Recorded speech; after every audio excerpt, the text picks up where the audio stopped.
Capital One. So, Tigers against Forces. The Chargers are now at 3-3. We have Coach Tina Salat, Kenny Tagawag, and Justin Asoyan.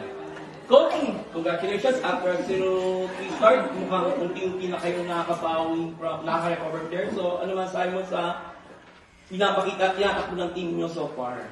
Siyempre masaya. Lahat naman ng effort nakita natin going to this game, especially dun yung mga third winning streak na. Yes, Mas masaya kasi mas nagkakaroon na kami ng yung tamang timpla. Okay? Isa din yun sa yung bench namin, nagkakaroon na rin ng identity. Kasi yun ang pinaka-main factor ng ginagawa namin sa training na every time na yan, wala ako kasi gutom na ako. So sa training, binabalik namin lagi na kailangan namin ng bench sa game. And then, hindi naman kailangan tiwala. Kasi pag sa training lang natin ginagawa, hindi nila makikita yung support system coming from the coaches kung hindi namin sila bibigyan ng training time. So yun, good thing, lahat nag-show up doon sa bench namin, especially yung times na yun, unang kami na nila, since he said na nagkaroon na sakit and also si Zach. So good thing is si Jaja and also si Chen for Mr. Tones and IMD. Malaking bagay yun sa amin. Thank you so much. 12 points, including 2 blocks and 4 interceptions. Yung nga, naging starter ka ng second set after natalo ka ng first set and you step up big. So what can you say? Paano naman kasi pinag-isayan talaga namin. So, isa din yun sa nakatulong talaga sa akin is yung papupush ng teammates ko and coaches. Just in 17 leagues and 3 receptions. So, you're the glue that stick carry together during itong si Conversa. So, what can you say? Hindi ko din naman po magagawa yung mga digs ko kung hindi rin dahil sa teammates ko and sa mga coaches kung hindi namin pagtitiwalaan yung sistema na meron kami na binibigay ni Coach Tina. And yun nga, talagang pinagtatrabaho namin sa training and happy kami kasi nagtatranslate siya into our game. Yun po.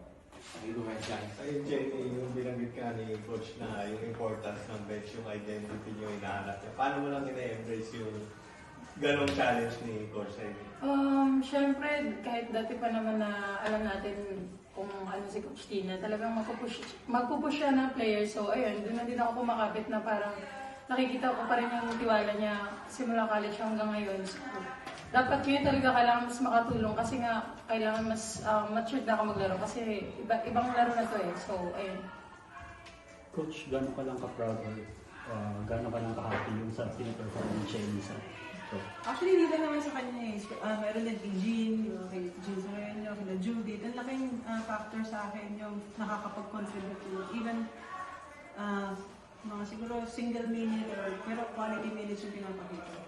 Na sila Dapon. Pag hindi kasi namin tinry, walang mangyayari. So hindi namin malalaman yung result kung hindi ko itatry din na ilagay sila doon sa ganung situation. Yun lang, tiwala lang. Nakilalang tiwala. Kasi nandyan sila eh.